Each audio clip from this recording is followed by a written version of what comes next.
Assalamualaikum warahmatullahi wabarakatuh.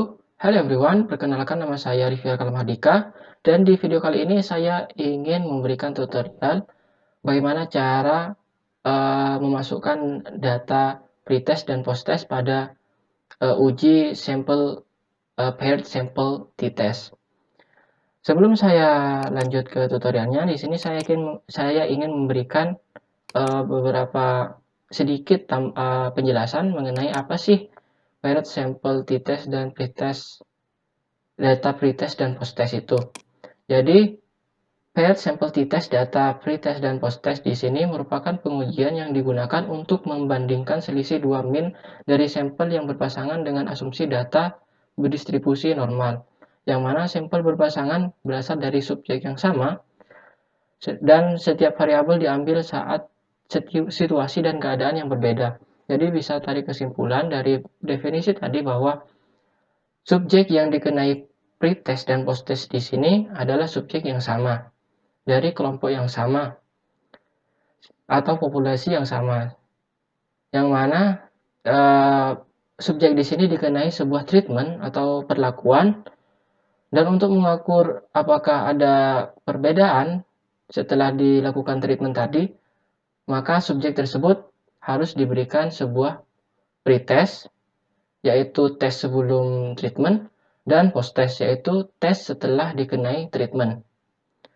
Nah, langsung saja, tidak usah berlama-lama lagi, kita akan menuju atau mengetahui bagaimana sih cara memasukkan data pretest dan post-test. Jadi, yang pertama kalian harus lakukan adalah sediakan dulu data pretest dan post-test yang sudah kalian dapatkan dari subjek yang sama tadi, di mana di sini kita sudah mendapatkan data pretest dan post-testnya dari responden yang berjumlah 15. Jadi kita tinggal copy saja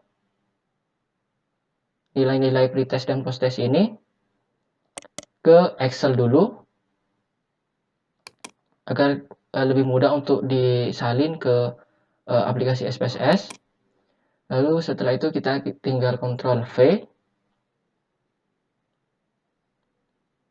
Setelah itu kita Ctrl C lagi. Dan kita pergi ke aplikasi SPSS kita. Lalu kita tinggal kita pergi ke data view dulu ya, jangan lupa. Lalu kita tinggal Ctrl V saja.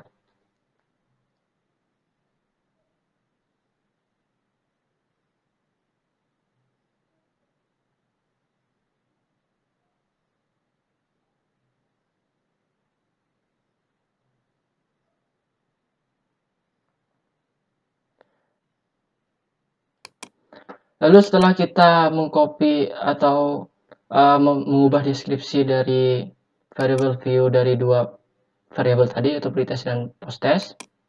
Maaf, di sini kita ubah lagi ke post.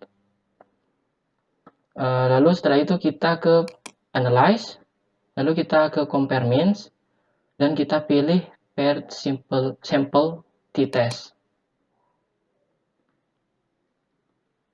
Nah, di sini kita tinggal pencet pre dulu, lalu kita pindahkan dengan memencet tanda panah di tengah, lalu kita pencet post-test, lalu kita pindahkan juga ke kanan. Nah, setelah itu kita bisa langsung pencet OK.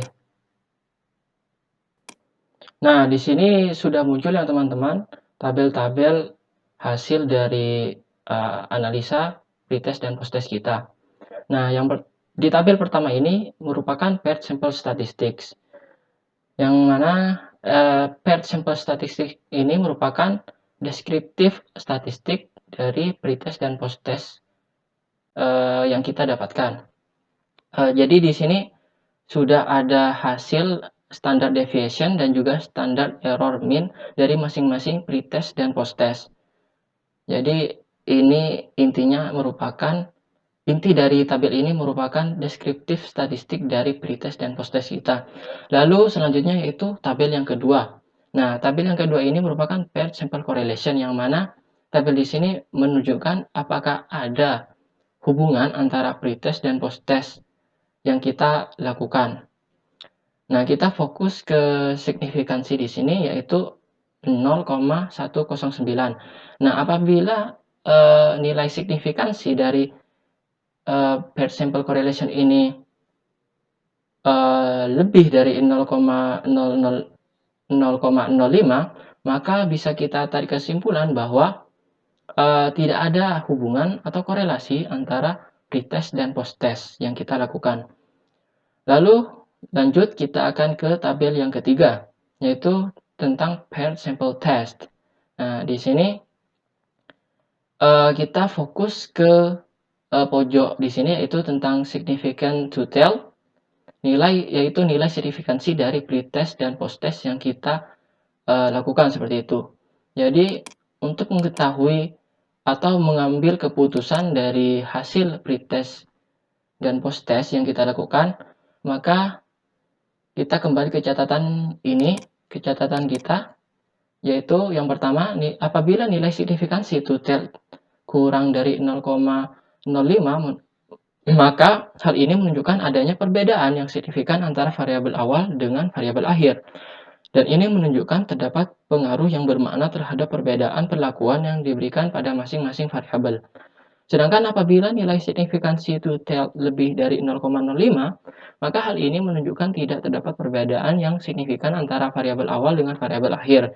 Dan ini menunjukkan tidak terdapat pengaruh yang bermakna terhadap perbedaan perlakuan yang diberikan pada masing-masing variabel. Jadi, kawan-kawan sekalian, berhubung significant to tell yang kita dapatkan dari pretest dan posttest kita adalah 0,001 yang merupakan angka yang kurang dari 0,005, maka bisa kita tarik kesimpulan bahwa pretest dan posttest yang kita lakukan di sini atau nilai signifikansi dari pretest dan posttest di sini menunjukkan adanya perbedaan yang signifikan antara variabel awal dengan variabel akhir. Dan dari pretest dan posttest yang kita lakukan terdapat pengaruh yang bermakna terhadap perbedaan perlakuan yang diberikan pada masing-masing variabel. Jadi intinya kawan-kawan sekalian, bahwasanya apabila signifikan to tell di sini kurang dari 0,05, maka ada perbedaan yang signifikan antara variabel awal dan variabel akhir. Jadi maksud dari perbedaan yang signifikan di sini, jadi setelah diberikan treatment sebuah subjek itu, dan setelah diberikan treatment subjek tersebut diberikan posttest dan ternyata ada perbedaan antara pretest dan posttest tadi, yang mana menunjukkan adanya pengaruh dari treatment yang kita lakukan kepada sebuah subjek. Nah, jadi kurang lebih seperti itu kawan-kawan sekalian.